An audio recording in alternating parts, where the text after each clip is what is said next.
Egunon, de nuevo.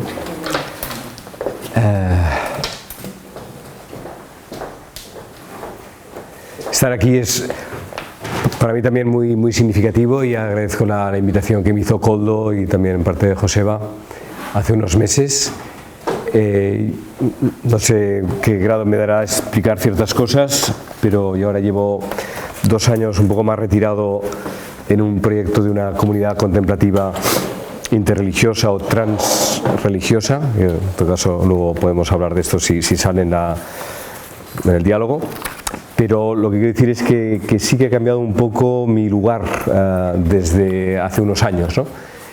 He estado 17 años viviendo en la cueva de San Ignacio, en Manresa, en un gran centro de espiritualidad, donde hay una cueva casi parecida a esta de aquí.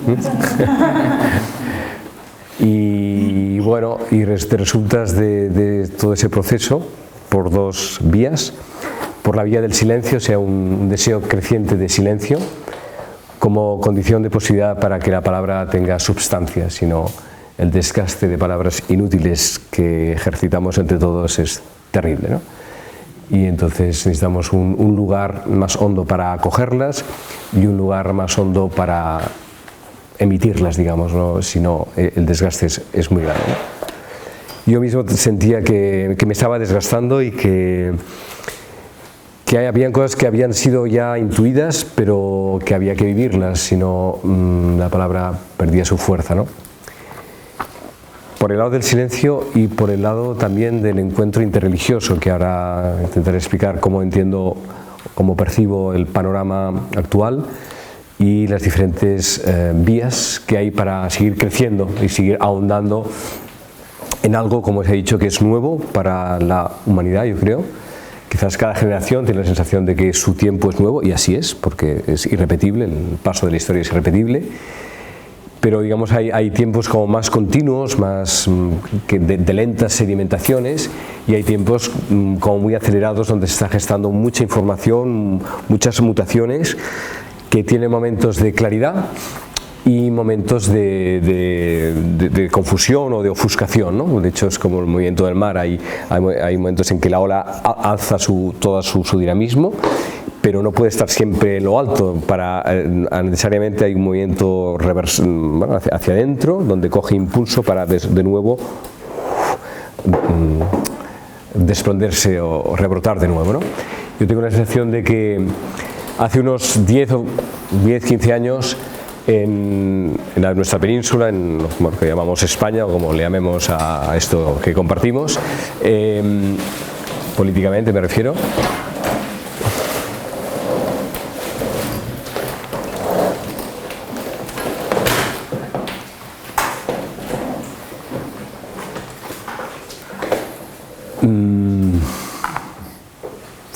hubo un primer momento de novedad y de euforia, ¿no? Como de reconocimiento de caramba, los mejores análisis sociológicos de finales del siglo XX no profetizaron, no anunciaron, no diagnosticaron un auge de lo religioso como ha sucedido al inicio del siglo XXI, pero de un modo diferente de lo que era antes, ¿no? Aparecieron dos cosas en los años, digamos, finales de los 90, inicios del 2000, que es pues el foro interreligioso en una Europa secularizada. Y lo interreligioso pudo surgir por 2 razones. Por los flujos migratorios, porque cada vez más estamos todos en todas partes y cada cual es portador de una cultura y de una cosmovisión y en parte de una religión, y entonces cosas que antes nos podían parecer exóticas pues están ahora mismo, ¿no? Aquí hay de nuevo una mezquita, me comentabas, ¿no? Que estamos entre una iglesia románica, un espacio, ya veremos lo que es esto, ¿no? Bueno, un lugar de encuentro de diferentes tradiciones, diferentes búsquedas, y al lado una mezquita, ¿no? Veo que predominan las figuras de Buda, como iconografía predomina lo búdico, aunque hay elementos minerales, pero vamos, por lo que me ha podido percibir, hay una presencia más en esta dirección, pero en espacios muy abiertos, como son las diferentes referencias iconográficas que hay en la sala, ¿no? por un lado, digo, el flujo migratorio que nos ha hecho hacer, o sea, que lo que estaba antes lejos ahora está en casa, están en nuestras esquinas, en nuestras ciudades, en nuestras poblaciones, en nuestras pequeñas viviendas, nuestros vecinos, por un lado, y por otro, sigue habiendo al mismo tiempo una secularización, es decir, una desreligiosización de la sociedad que permite que, en el caso nuestro, que la Iglesia Católica, que es la predominante como institución, pierda espacio público, y esta pérdida de espacio público permite la afloración de presencias en el espacio público de otras tradiciones que de otro modo no lo hubieran tenido, ¿no? Entonces, lo que es una pérdida para un grupo mayoritario es una posibilidad para los grupos minoritarios, porque pueden estar equidistantemente en un espacio común sin privilegios ni amenazas, digamos, ¿no? Privilegios unos y amenazas otros, ¿no? En esta confluencia se da este fenómeno interreligioso que es paralelo al proceso de secularización y confluye al mismo tiempo. A lo largo de estos años, decía que para nosotros fue un momento importante el 2004, cuando se hizo el Parlamento Mundial de las Religiones en Barcelona, el cuarto Parlamento. El primero se había hecho en Chicago en el siglo anterior, un siglo después, en el 91, se volvió a hacer en Chicago como recuerdo de aquello. Luego se hizo en la Ciudad del Cabo, luego se hizo en Barcelona, después se hizo en Melbourne, y luego ha habido un problema de crisis económica y no se continúa a hacer, pero los que tuvimos la ocasión de acoger de alguna forma y de participar en el proceso que supuso el evento del diálogo del Parlamento en Barcelona en el 2004, fue un momento muy fuerte, muy intenso, donde en un año de preparación se hizo el trabajo de 15 o 20 años de lo que nos hubiera costado acercarnos a las comunidades, reconocernos. El hecho de que se provocara un evento así produjo pues mucho más conocimiento e interrelación, y poco después apareció lo de Estella. Bueno, hubo como un kairos, ¿no? Un tiempo oportuno que permitió como la floración. De repente es como en primavera, de repente empiezan a aparecer flores a la vez, digamos, ¿no? Todas a la vez, ¿no? Porque hay un tiempo cairológico, ¿no? Que hace que esas flores a la vez. Bueno, eso es lo que apareció en los años primeros del 2000. Pero constatamos, yo creo que en diferentes lugares, y me parece que aquí en Estella también sois reflejo de esto, que después de una década, podríamos decir, de una cierta... No se llegó a una década, yo creo que fue un septenario, bueno, fueron más bien 7 años que 10, 10 son muchos, yo creo que fueron 7, de un empuje, un auge y un deseo de encontrarse en las diferentes tradiciones y muchos encuentros aquí y allá, como una especie como de cansancio o de perplejidad o de resección o de a ver esto a dónde va, cuesta mucho, qué es lo que realmente es el fruto de este diálogo, a dónde nos lleva. Parece que los que están comprometidos en sus comunidades son también los que están participando en nuestros encuentros, entonces hay gente hiper saturada de trabajo, de actividad, entonces como una especie de cansancio. Y luego la pregunta es, ¿esto a dónde nos lleva, ¿no? Ya vemos que es importante conocernos, encontrarnos, es verdad, pero ¿va a ser siempre así, solo así? ¿Quién lo va a sostener? Bueno, esas preguntas al cabo de 7 años empezaron a emerger en diferentes en muchos de estos círculos, ¿no? Y yo no sé hasta qué punto también coincide con vuestro proceso, ¿eh? Yo creo que en parte sí. Bueno, y entonces pues en este movimiento de oleajes, ¿no? Hay un momento de impulso necesario, que hay una especie de explosión. Necesariamente hay un momento de recesión para sedimentar y serenar la primera euforia, la primera novedad, y a ver por dónde, o sea, la experiencia recorrida, hacia dónde nos lleva, y ese siguiente impulso que la hora inevitablemente va a tomar, en qué dirección o de qué modo será el segundo oleaje, no será el primero, ¿no? Por lo tanto, no es la repetición de lo que ya ha sido, ¿eh? Hay en medio una transición, un recorrido que necesita ser escuchado.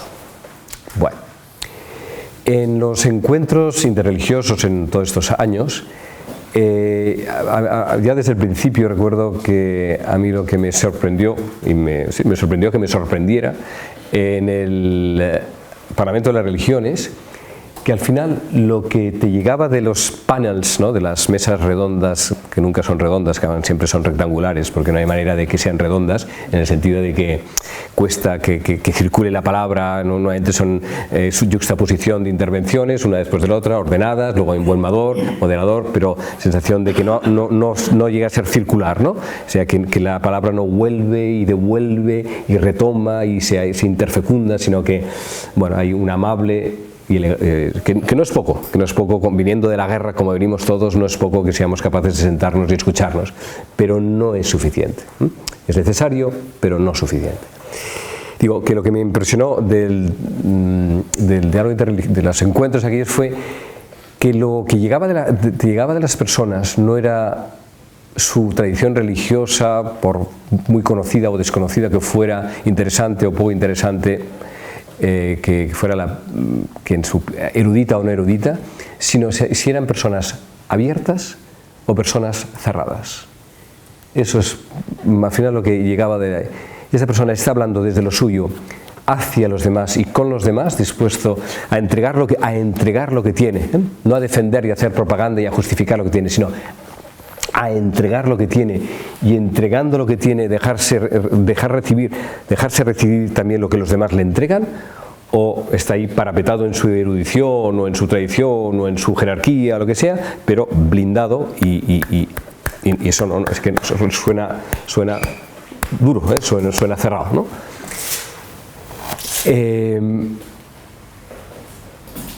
Y esto ha sido así en los años siguientes, ¿no? O sea, personas abiertas, personas cerradas, grupos abiertos, grupos cerrados y eventos abiertos y eventos cerrados, ¿no? Hay eventos que ellos mismos están previstos para que no vayan más allá de lo mismo, de lo que se está proponiendo, que es cada cual vuelva como ha llegado, con un poquito más de conocimiento y de amabilidad, que no es poco, en un mundo agrio y desagradable, pues todo lo que sea saberse encontrar y tal, ya es mucho. Pero no es suficiente, no es suficiente. Entonces, como que en estos años, como que se dibujaban, o se dibujan, yo creo ahora, siguen dibujándose como dos modelos del encuentro interreligioso. Todavía hay un tercero, pero empiezo por los dos primeros. El primero es las tradiciones religiosas centenarias y milenarias se encuentran con la alteridad, con el otro, con los otros, en un espacio dialogal celebrativo, donde tenemos la capacidad de escucharnos y de incluso de llegar a venerar la densidad espiritual, religiosa, humana que hay en una tradición religiosa. Pero lo que se pretende no es más que un encuentro celebrativo y visual de la capacidad de convivir los unos con los otros, para que luego cada cual, desde su tradición, siga cultivando lo suyo. Y ha de ser así, o sea, el encuentro interreligioso no ha de anular las tradiciones milenarias y centenarias. Y es bueno que al mismo tiempo sepan encontrarse las unas con las otras. Bueno, y entonces eso llega pues hasta donde llega y ha de continuar siendo así. Y ahí eso permite que también incluso puedan ser representaciones de las instituciones respectivas, o que sea a nivel más sencillo, más espontáneo, pero donde lo que se pretende es el reconocimiento de la diferencia desde la singularidad y desde la especificidad. Este es un modelo. Y no se pretende otra cosa que esto, que desde la identidad originaria se produce un encuentro con el otro, quedas enriquecido, pero no es para poner en cuestión desde donde uno está, sino para enriquecerse desde la diferencia. Bien, esto es un modelo. Como cuando aprendemos otras lenguas, otras culturas, no por eso dejamos de hablar nuestra lengua, ni dejamos de pertenecer a nuestra cultura. Cuando tenemos hay un encuentro entre géneros, pues el hombre es hombre, la mujer es mujer, se unen, se reproducen o no, pero el hombre sigue siendo hombre y la mujer sigue siendo mujer, y no se trata de cambiar de género porque estés enamorado justamente de la diferencia del otro. Bueno, en fin, todos estos temas. Bien. Entonces, el otro modelo que camina en paralelo y simultáneamente con este más clásico es la percepción que tenemos algunos, y yo me sitúo en esta segunda percepción sin negar la primera, es que la humanidad ha llegado a unas ciertas cuotas de serenidad, de capacidad de afirmación de la propia verdad sin tener necesidad de negar o destruir al otro porque piensa de otra manera. Y que las religiones han sido lugares de cosmovisiones muy claras pero muy cerradas en sí mismas. En este encuentro, como si estuviéramos llegando a los ríos diferentes, llegando al mar, y en este encuentro en el mar abre un nuevo espacio para las mismas religiones. O sea, no se trata simplemente de que dialogamos entre nosotros haciendo puentes de uno a otro río, pero cada cual sigue con su curso, sino que hay algunos y algunas que en esas tradiciones sienten que están llegando a un lugar común. Y este lugar común, por lo tanto, es punto de llegada, por un lado, porque es el final de un proceso milenario y civilizatorio que permite hoy que se dé este fenómeno, por un lado, y lo que es punto de llegada es también punto de partida. Eso es lo nuevo. Estamos llegando a un lugar que al mismo tiempo no es más que el comienzo de algo nuevo que no sabemos lo que es. Y ese espacio nuevo es de todos, para todos y al mismo tiempo de ninguno de nosotros. A nadie le pertenece y nadie lo puede poseer precisamente porque es nuevo. Y entonces la llamada que se le hace en el Antiguo Testamento a Abraham, ¿no?, ya anciano, deja la tierra de tus padres, la tierra conocida, el lugar, la lengua y la tienda y el territorio para ir hacia un sitio que yo te indicaré. Se nos está diciendo, yo creo que a todas las tradiciones, decir, déjalo conocido pero con lo conocido, dejas lo externo, pero adentro llevas todo lo que te ha nutrido, todo lo que te ha ayudado, todo lo que te ha configurado, pero caminando hacia un espacio común, ¿no? Y entonces, en lugar de la pequeña tienda o nuestras pequeñas bóvedas de estrellas muy bonitas, pero pintadas en un espacio reducido por muy grande que sea la catedral o la basílica en la que pintamos nuestras estrellas, abre el techo, ¿no?, deja ir las paredes y contemplad juntos esa inmensidad que ningún templo humano es capaz de ceñir o constreñir, ¿no? Bueno, ¿qué significa esto? Pues no lo sabemos. ¿Qué implica? Tampoco lo sabemos. Un gran discernimiento, una gran atención, una gran responsabilidad, una gran confianza en tres cosas: confianza en uno mismo, en el camino que está haciendo que le permite soltar lo que hasta entonces ha sido intocable, confianza en que vas a hacer camino con los demás y confías en que ese camino va a ser de fraternidad y de mutua escucha y que vamos a ir juntos hacia esa tierra y que no nos vamos a dañar, no nos vamos a engañar, no nos vamos a someter los unos a los otros, sino que juntos vamos a hacer ese camino noblemente, con nobleza de corazón y con transparencia de corazón, y confianza en ese absoluto, ¿no?, en ese más allá que al mismo tiempo es más acá, que es la presencia que lo contiene todo y de donde brota todo y hacia donde, de la cual continua e inacabablemente estamos emergiendo y sumergiéndonos en ella, ¿no? Bueno, pues eso es lo que tenemos, ¿no?, que es todo, porque si se vive eso de verdad, eso basta de sobras, y al mismo tiempo es nada, porque es incierto, no se puede tocar, no se puede poseer, no se puede asegurar, no se puede controlar, simplemente te puedes disponer a que eso acontezca, ¿no? Bueno, ¿qué significa que como generación estemos percibiendo, unos cuantos de nosotros, que hay que proseguir ese recorrido que he expresado de este modo? Es así, ¿no? Cuando los ríos llegan al mar,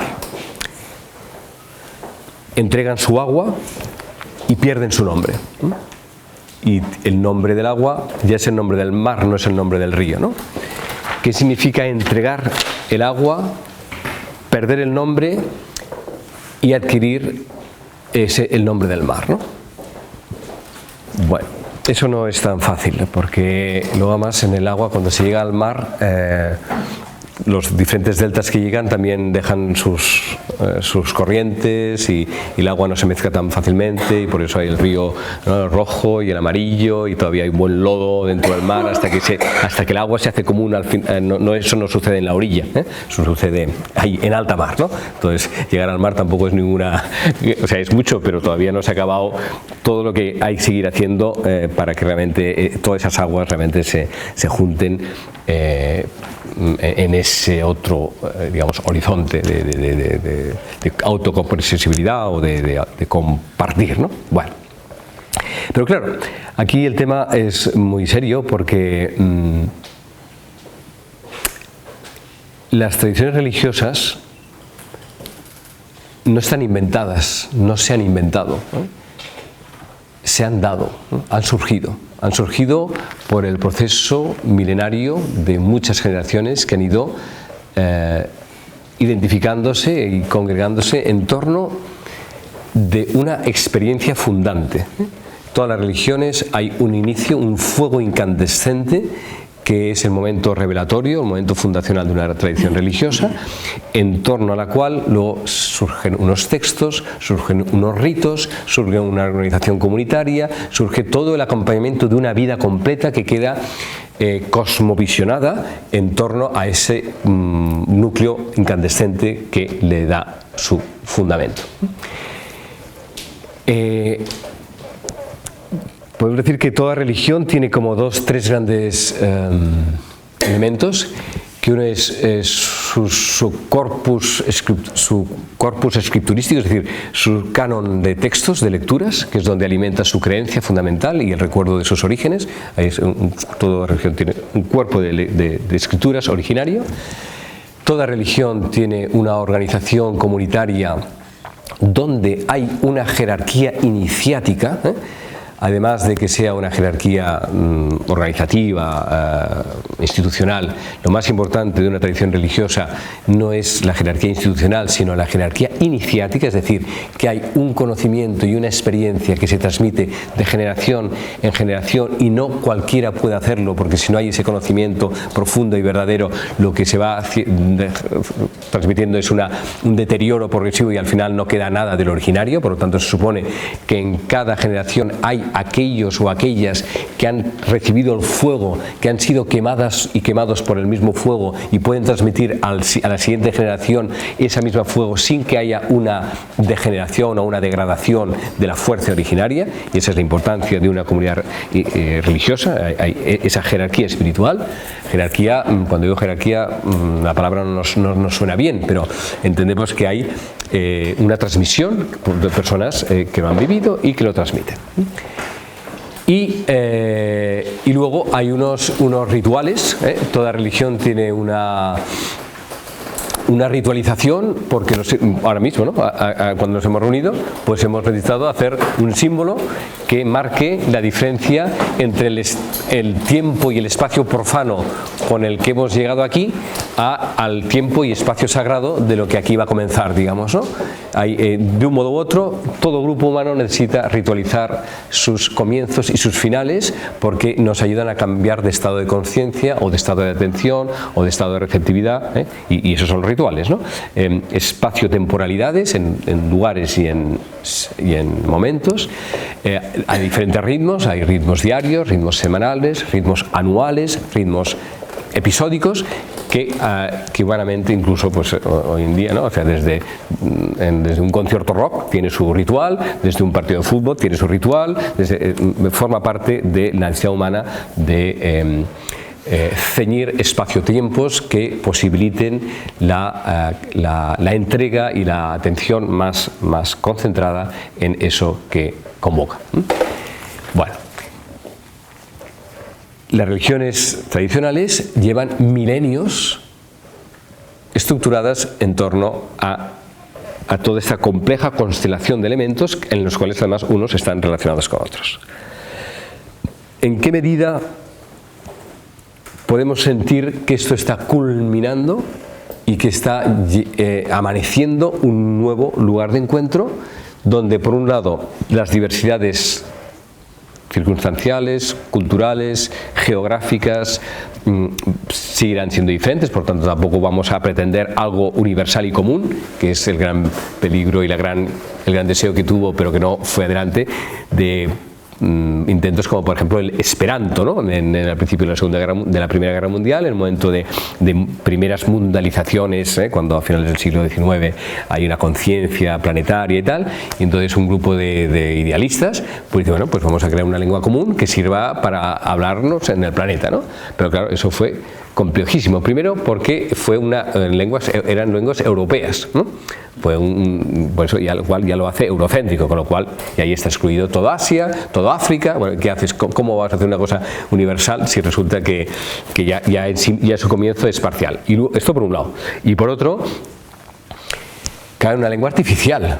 ¿Quién va a hablar una lengua donde no has dicho o papá, o mamá, o amor, o con la que no te has enamorado, con la que no has hecho poesía? O sea, en una lengua bien, pero como muy racional, digamos, ¿no? Que sirve para decir ciertas cosas, pero otras cosas no las vas a decir en esperanto, digamos, ¿no? Si haber nacido en esperanto, haber amado en esperanto, haber llorado en esperanto, para que al final te salgan palabras nuevas en esperanto. Para que esto pase, pues, y entonces, y además ninguna lengua se ha creado artificialmente. Son complejísimos procesos, ¿no? Lingüístico-culturales que van haciendo las diferentes derivaciones lingüísticas de esas grandes familias, etc. Por lo tanto, como una lengua, una religión no se puede inventar, sino que nace como fruto de una serie de confluencias complejas que hoy, ciudadanos del siglo XXI, una parte, claro, el problema es que somos muchísimos, ¿no? Somos acercándonos a los 7.000 millones de seres humanos, ¿no? Por lo tanto, cualquier generalización que hagamos hay que hacerla con mucha cautela, porque sí es cierto para algunos, pero no es para nada cierto para otros. Por lo tanto, aún así no podemos dejar de mirar y de comprender lo que está sucediendo. Entonces, lo que a mi entender, están sucediendo tres cosas a la vez, ¿no? Como mínimo, tres. Vale. Una es la toma de conciencia de las identidades religiosas, porque está ligado a un momento en que necesitamos tomar conciencia de las culturas locales o identitarias frente al fenómeno de la globalización, que tiene el peligro de deglutirlo todo y hacerlo desaparecer todo. Y entonces hay la necesidad identitaria de volver a uno de los lugares más fuertes de nuestros vínculos originarios, que son las religiones, porque en una religión está condensada una cosmovisión y una cultura, y entonces hay un fenómeno en unos casos más sereno y en otros casos un poco más agitado, que serían los fundamentalismos, que es una necesidad de retornar a los principios originarios que dan sentido a un grupo, a una comunidad, a una persona, y esto se está dando por un lado, ¿no? De una forma más agresiva, con toda la mezcla de todo el islamismo, que los mismos islámicos dicen que el islamismo no es islam, pero bueno, no vamos a entrar en estas cosas más complejas, pero lo que sí quiero decir es que, por un lado, hay un movimiento de reafirmación de las identidades primarias, identificadas con las religiones, que pueden además adquirir un tono agresivo y duro, como pueden ser los diferentes modos de fundamentalismo, más defensivos o más ofensivos, pero eso, más inocentes, más pacíficos, más tranquilos, pero que pueden ser como muy, bueno, fenómenos que se han dado pues en el mismo cristianismo, ¿no? Después del Concilio Vaticano II, hay gente que les da miedo tanta corriente de aire y entonces vuelven atrás, ¿no? Y toda la nueva generación de sacerdotes de vuestras parroquias, si es que vais a alguna de las parroquias que tenéis cerca de vuestras casas, pues vuelven ahora con clergyman y cantos en latín y pero ¿dónde estamos, no? Y resulta que son mucho más progres los sacerdotes con 60, 70 años que los que ahora salen del seminario. Y es natural que sea así, porque los sacerdotes de los años conciliares tuvieron que quitarse sotanas y acercarse a la gente y sentirse naturales y tal, y ahora la siguiente generación pues necesita una identidad y una referencia y un vínculo, porque se sienten perdidos se explica tanto sociológicamente como psicológicamente. Este es un modelo.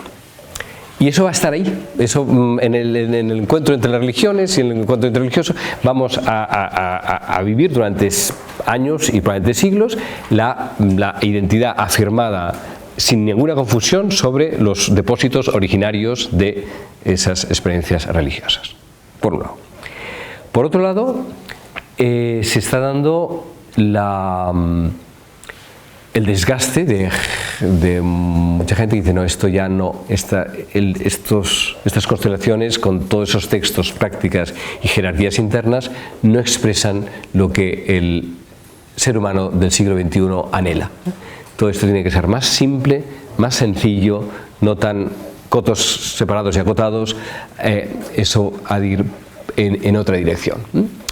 Y entonces aparecen estos encuentros, estas tradiciones mixtas, que se alimentan de diferentes textos, de diferentes símbolos, y en este sentido, pues, bueno, muchos de nosotros probablemente podamos sentirnos identificados con este segundo modelo, donde no hay un rechazo de la religión, sino que hay una libertad respecto de los cotos cerrados que antaño eran totalmente incompatibles como en su convivencia, y que uno siente que siendo todavía y refiriéndose a las grandes tradiciones religiosas, pero de una forma mucho más nueva, libre, que sería un poco este segundo modelo de que los ríos, esta conciencia de los ríos juntándose al mar.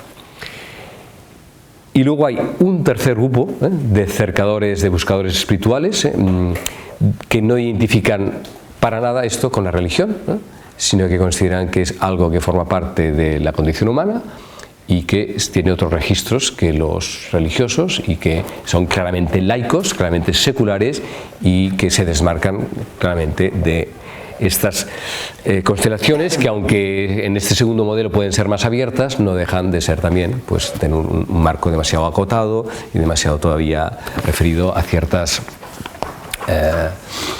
jerarquías o a ciertos límites o a ciertos dogmas, dogma en sentido amplio de la palabra, ¿no? Pero que son, digamos, para decirlo, rabiosamente seculares, ¿no? o fuertemente seculares, y aún así no negarían y no niegan la dimensión espiritual, o esa búsqueda de espiritualidad. Bueno. Bien, esto evidentemente tampoco es tan puro, luego a la hora de verdad las cosas se entremezclan, pero nos puede ayudar a identificarnos más o menos con estas tres sensibilidades. Bueno. ¿Algún ejemplo de esta línea?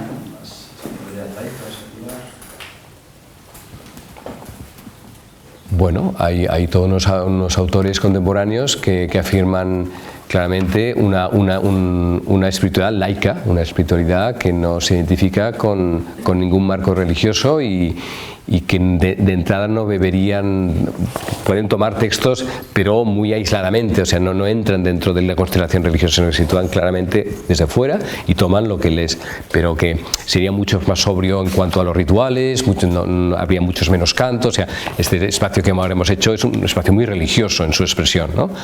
Hay ciertas personas que no se encontrarían a gusto con esto, porque es excesivamente religioso, y aún así sienten que hay una búsqueda espiritual, pero que no la expresarían en términos del simbolismo que hoy atribuimos, aunque sea un simbolismo intermezclado, pero aún así no encenderían una vela, no cantarían, sería una cosa mucho más sobria, y eso está ahí en la sensibilidad secular, ¿no? Bueno, hoy en día esto está entrando por palabras como mindfulness, que es bueno, digo, que con todo lo bueno y el peligro también de utilizar la palabra, de degradarla, de convertirlo en un producto más de consumo, en fin, o sea, todo es susceptible de estropearlo, todo, pero también es susceptible de abrir camino, y en ese camino que estamos abriendo, pues discernir, ¿no? O sea, escuchar, tener la honestidad y la limpieza de corazón de aceptar los aciertos y errores que iremos haciendo en un camino que es nuevo, ¿no? Y que en cualquier caso estamos haciendo una opción. Cualquiera de las tres posibilidades ya es una opción que estamos tomando. Lo que es importante es darse cuenta de qué es lo que nos resuena y qué es el camino en el que nos sentimos más identificados, y que el propio camino no juzgue el camino de los demás, que esto nos cuesta muchísimo, ¿no? creernos que somos mejores, ¿no? Los tres grupos, cada uno de los tres grupos puede creerse a sí mismo mejor que los otros, o porque los otros son unos retrógrados, o porque los otros son un pastiche New Age, o porque los otros pues, son más fríos que un témpano y no se enteran de lo que son las tradiciones religiosas, que están llenas de calidez y de... Bueno, podemos dedicarnos a mal mirarnos, o podemos de verdad respetarnos en profundidad y creer que cada cual está haciendo el camino que le ayuda. ¿Para qué? Porque al final, ¿de qué se trata? Esto de la religión, ¿de qué va? O sea, ¿qué es lo que está en juego? Al final, ¿de qué estamos hablando? Bueno, pues para mí lo que está en juego en estos momentos, sea cualquiera de los modelos en los que podemos identificar y aquello que por donde estemos caminando, cada vez se me va haciendo como más claro, ¿no? De qué es la religión, o qué es el anhelo de trascendencia, o de interioridad, o de espiritualidad, ¿qué es eso, no?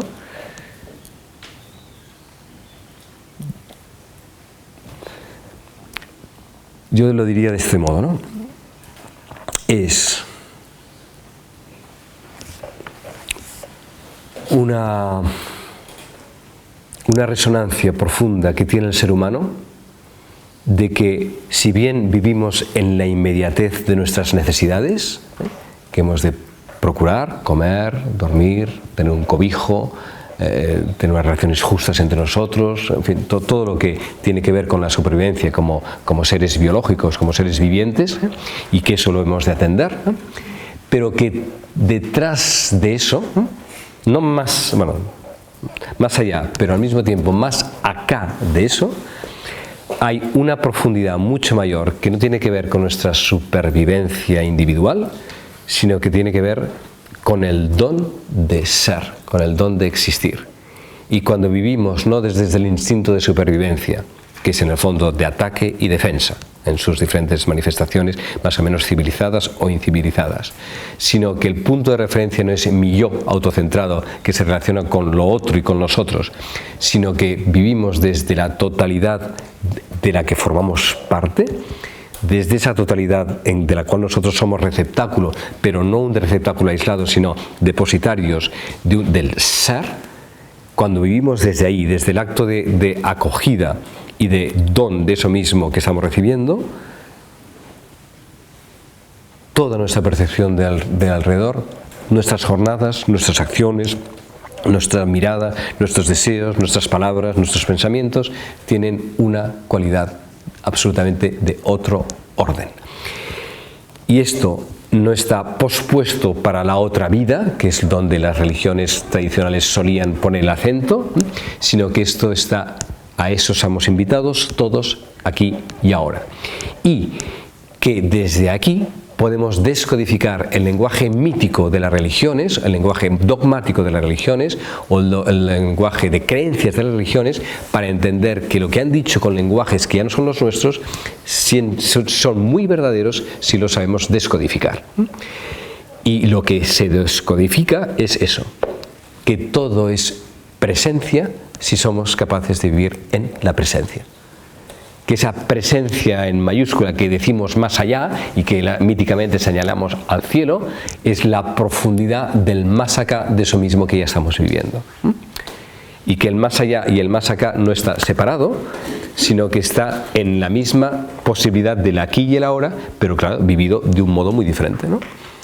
Y al final, yo cada vez voy entendiendo más que todo camino verdadero, en este caso religioso, pero podemos llamar también filosófico o de sabiduría, caminos de sabiduría, y ahí entra todo lo que sea verdaderamente sabio, no es más que ayudarnos a pasar de aquí a aquí. No hemos de ir a ningún otro sitio más que aquí mismo, pero vivido de otro modo. El primer aquí es angustioso, ansioso, defensivo, ofensivo, hiriente, variable, y todos sabemos cómo es muchas veces nuestro aquí. Pero aquí mismo está el otro aquí, que está hecho de presencia, serenidad, posibilidad, ternura, sabiduría, claridad de por dónde van las cosas, un sereno y absoluto no saber que al final acaba sabiendo, pero de un modo muy diferente del primer saber de la mente o del control del primer aquí, ¿no? Bueno, entonces, la pregunta es, ¿no hemos hecho suficiente recorrido como humanidad? ¿No hemos acumulado suficientemente textos y ritos e imágenes para simplificar toda esta cosa tan compleja que se ha ido creando? Sin tirarla por la borda, porque seguirá siendo necesario que se preserven las tradiciones en sus lugares originarios. Ya es bueno que sigan habiendo quien sean los guardianes de la tradición de cada grupo religioso, porque eso es que se esté llegando al mar no impide que sigan manando los ríos de sus fuentes. El río no está seco, el agua que llega al mar no arrastra toda el agua y ahí sigue habiendo agua que emana de las fuentes. Bueno, pues que el agua emane en sus lugares originarios, y quien sienta que está llegando al mar, que reconozca que está ahí, pero eso no quita que todos hayan de estar en el mismo sitio donde yo estoy. Pero aquellos que sentimos que estamos llegando ahí, pues que podamos como ir descodificando la complejidad de las religiones en lo que tienen de esencial, que es lo que, a mi modo de decir, lo que acabo de decir ahora mismo, ¿no? Pasar de aquí a aquí. Y eso, a mi modo de ver, significa tres cosas muy concretas y inacabables al mismo tiempo. Es vivir en estado de abiertos, vivir receptivos, vivir en plena apertura, ¿no? Que es lo que es el vacío budista, el sunyata es apertura, ¿no? Puro vacío, ¿no? Y en el lenguaje cristiano es la entrega, la total entrega, ¿no? Quien vive en estado de entrega vive vacío de sí mismo, está entregado a aquello mismo que se le está dando, ¿no? Podemos, el Islam mismo, la palabra Islam significa entrega, podemos interpretarla como sometimiento, como sumisión, pues sumisión, entrega. Y la sumisión la podemos leer como sometimiento, lo cual todavía se nos ponen todos los pelos de punta, digamos, ¿no? Pero si traducimos bien la palabra en su momento originario, el momento más sagrado del musulmán es cuando en el Salah, las 5 horas de oración diaria que hacen, cuando en una de las posturas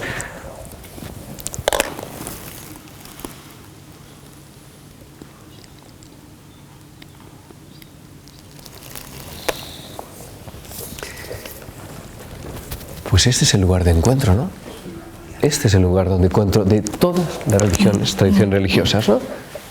Postrarse, abrirse, besar la tierra y besar los pies de los demás, ¿no? Besarnos todos desde abajo, ¿no? Y desde ahí, cuando sales de ahí de verdad, sales limpio, ¿no? Sales abierto, sales rendido de ti mismo, ¿no? Dispuesto a acoger todo lo que pueda ser acogido, ¿no?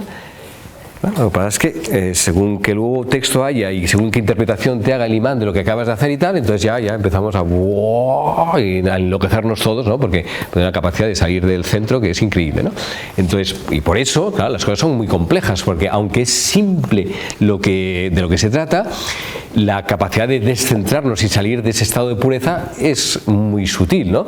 Y por eso las tradiciones tienen una cantidad de soportes, porque los textos que se leen, las prácticas que se dan, las pautas que se proponen, es para no salir de ahí, ¿no? Bueno, bien, entonces, pero hoy en día no podemos confluir el legado de sabiduría que se ha dado a las tradiciones religiosas. Quien sienta que está ahí, porque al final todos los caminos van al mismo sitio, no hemos de salir y entrar, pero si resulta que los caminos están llegando a ese mismo lugar, ¡wow!, no nos podemos mirar los unos a los otros y pero si estamos llegando al mismo sitio, ¿no? Pues no podemos caminar juntos, quienes deseen caminar juntos a partir de ese lugar, ¿no? Entonces, para mí, digo, el criterio de discernimiento o de descodificación o de identificación de que ese camino que podemos hacer juntos es verdadero y no una autocomplacencia, un autoengaño o una alucinación impaciente de 4 adolescentes que han descubierto no sé qué, sino de que eso va llevando al lugar donde llevar, es esa triple apertura, lo digo, ¿no? Este estado de abierto, esta apertura en tres direcciones, en las direcciones de lo real, digamos, ¿no? En dirección hacia lo que llamamos el misterio, o sea, esa presencia invisible que se hace visible en todas las cosas y en todas las situaciones cuando tenemos la mirada receptiva, y que se canta, se expresa, o sea, la mirada hacia lo que llamamos el misterio, el misterio, para decirlo de alguna manera, o el silencio, o la presencia, o el vacío, cada cual, la palabra que a cada le ayude más, pero entendemos a lo que nos referimos, ¿no? La apertura hacia esa profundidad que está en las mismas cosas de donde brota la realidad visible, ¿no? Eso invisible que está en eso mismo visible, ¿no? O sea, hacernos personas cada vez como más receptivas y más porosas y más capaces de identificar el lenguaje con el que las religiones antiguas y a lo mejor contemporáneas están nombrando a eso, él, ella, él, ella, eso, que ya, ello, eso, ella. Bien, por un lado.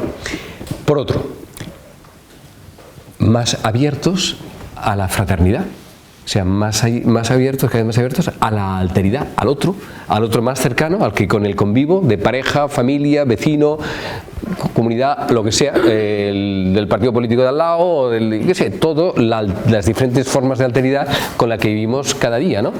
Y eso es verdadero, porque ahí nos saca, nos pone, es un espejo, ¿no? Todos nuestros compañeros de camino, de existencia, son espejos que reflejan lo que somos y dónde estamos. Puedes dedicarte a insultarlo, a quedar que desaparezca y tal, pero te está devolviendo lo que tú eres, ¿no?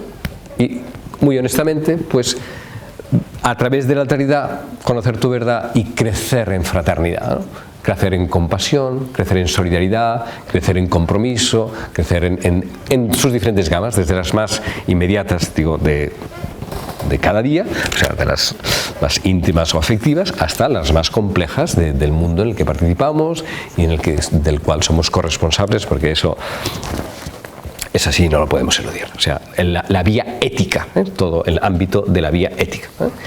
Y por último, pues esa apertura aplicada, digamos, a la naturaleza, a las cosas, a lo que comemos, a lo que bebemos, a lo que vestimos, a lo que caminamos, a lo que respiramos, a lo que oremos, a lo que veneramos en sus manifestaciones naturales, en si podemos vivir cerca de la naturaleza, y urbanas, sabiendo que todas las urbs están en la naturaleza, porque las ciudades las hemos construido en la madre tierra y no podemos perder este vínculo, esa escisión que hemos hecho entre lo urbano y lo rural, porque lo urbano no deja de ser cosmos, ¿no? Es decir, nuestra relación con la tierra, por lo tanto la vía ecológica, ¿no? Por lo tanto, esta triple apertura es la vía mística, referida al misterio, referida a lo divino, la vía ética, referida a lo humano, y la vía ecológica, referida a la tierra y a la naturaleza, ¿no? Bueno, pues eso es por lo que hemos de velar, ¿no? Y han de velarlo tanto las tradiciones religiosas con toda su codificación religiosa que le pertenece, como habrán de velarlo los que, sintiendo que llegan al mar, empiezan a hacer balsas y se meten ahí a ver por dónde nos lleva esto, o sin balsas, no podemos nadar, pero al final balsas necesitas, porque nadar mucho tiempo no puedes. Al final te tienes que construir una balsa, y cómo construyes la balsa, de qué materiales construyes la balsa, le ponemos en fin, todo lo que genera la balsa capital, convirtiéndose en una embarcación un poquito más consistente. Bueno, es decir, que habrá que continuar en cada momento, ser muy consciente de las decisiones que tomas, porque esas te llevan en una dirección y dejan de irse a las otras, en fin, todas esas cosas que están ahí. O la tercera, pues la más laica, o la más desprendida de lo religioso, al fin y al cabo va a tener que lo mismo, el criterio de autenticidad sigue siendo el mismo, ¿no? Bueno, pues ahí estamos.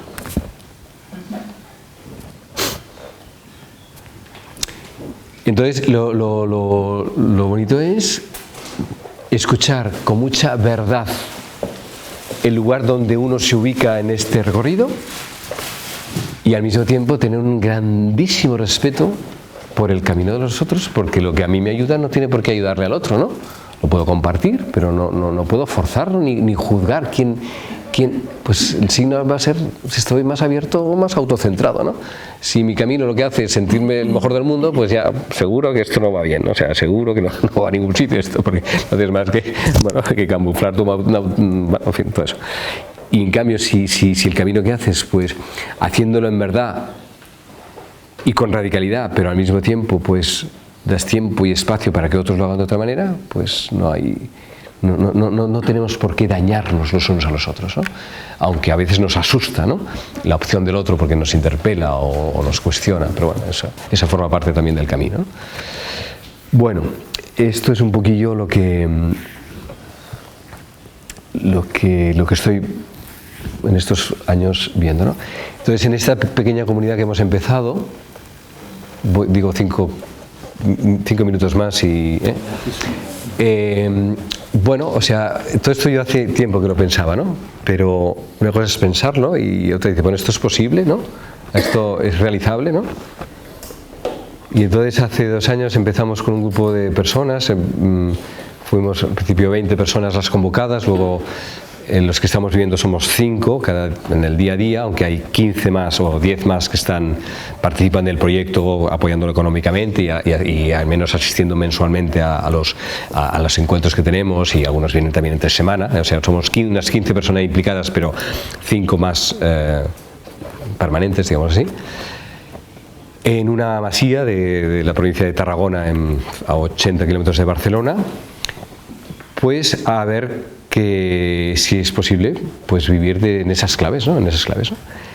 Y entonces los términos son, digamos, una comunidad contemplativa interreligiosa, pero de hecho no es comunidad, sino que es más un lugar, no una comunidad en el sentido de un grupo de gente que hace unos votos para estar juntos, sino posibilitar un espacio donde se viva con estas claves, pero no importa si son 2, son 15 o son 20, sino que el vínculo, el acento no se ha puesto en el vínculo o en las relaciones entre nosotros, sino en el hecho de que juntos nos ayudamos a vivir de este modo, y en ese sentido es comunidad, pero es más, sería más la idea de un poblado, aunque todavía no hay ningunas casas, pero apuntaríamos más hacia un poblado espiritual, por decirlo así, que a una comunidad en el sentido de unos votos, no va por ahí. Decíamos que si algún voto hubiéramos de hacer en donde estamos, sería el voto de bendecir, el único voto que merece la pena de verdad sostener, ¿no? Decir siempre bien de los demás, ¿no? Decir siempre bien de todos, bendecir, frente a las continuas críticas y maledicencias que también en una comunidad de silencio se practican. Vale. Sí, bueno, es así, o sea, hemos de ser inocentes pero no ingenuos, ¿eh? La ingenuidad es una inmadurez, ¿no? El ingenuo es la persona que no sabe ver, no se atreve a ver la sombra, ¿no? Y no podemos no ver la sombra está ahí. Donde hay luz hay sombra en los cuerpos opacos. Y como somos cuerpos opacos, pues luz y sombra van juntos, aunque del lado contrario, ¿no? Entonces la ingenuidad no lleva a ningún sitio. La ingenuidad se daña enseguida, ¿no? Y además crea mucha frustración y mucha ceguera, ¿no? Pero la inocencia sí, hay que ser inocentes hasta el final, ¿eh? Y el inocente no es quien no ve el mal o la sombra, la ve y aún así no retrocede ante ella, ¿no? Sino que la atraviesa, ¿no? Y la atraviesa comprometiéndose a sí mismo a no dañar, antes a dejarse dañar que a dañar. Eso es lo que significa inocente, innocet, ¿no? El que no daña, ¿no? Pero no daña no porque no ve que se pueda dañar, sino porque permanece aún ahí donde hay daño, ¿no? Comprometiéndose a no dañar, ¿no? Pues eso es bendecir, ¿eh? Bueno, en fin. Entonces, por lo tanto, no tanto una comunidad, sino más bien un espacio, un lugar. Contemplativa significa que el latido de la jornada está marcado por 3 horas de silencio a lo largo del día, 3 meditaciones de 1 hora, por la mañana, al mediodía y por la noche, 1 hora cada vez, porque a veces lo explico y piensa que son 9 horas, no son 3 horas, son 1 por la mañana, 1 al mediodía y 1 por la noche. donde hay silencio, no hay palabra, no hay nada, hay silencio. Y como los que venimos allá, pues ya hace tiempo que hacemos algún recorrido, pues hoy por hoy no necesitamos iniciar en ese silencio, de momento. Cada cual ya tiene su propia práctica y sabe, hacer silencio es respirar, ¿no? Y observar, ¿no? Y entregarse en cada respiración. O sea, al final no hay que complicar más el silencio que eso mismo, ¿no? O sea, sí, está ahí. Luego ponemos muchas pautas, pero al final también el silencio se hace muy simple, ¿no? Estar presentes en la autopresencia para abrirse a la presencia mayúscula y ya está. Y no hace falta pautarlo mucho más, ¿no? Y mantener la jornada en silencio también nos parece importante. Hablamos en las reuniones, pero procuramos estar en silencio durante el día como una condición de posibilidad para la atención, ¿no?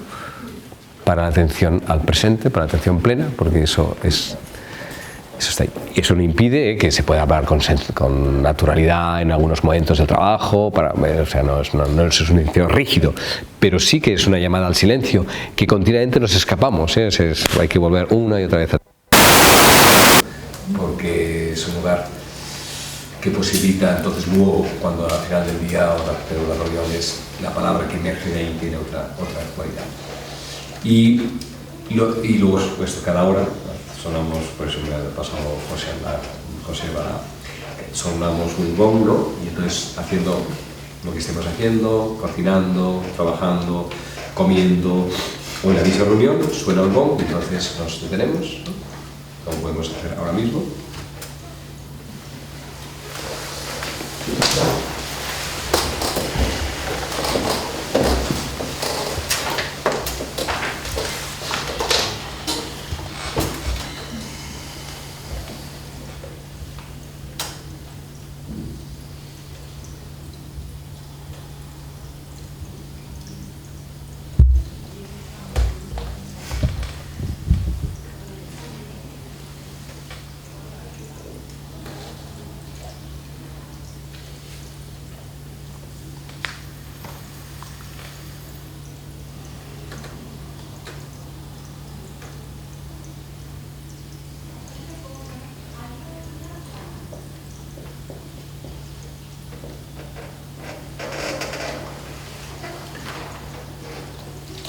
Y esta breve detención hecha cada hora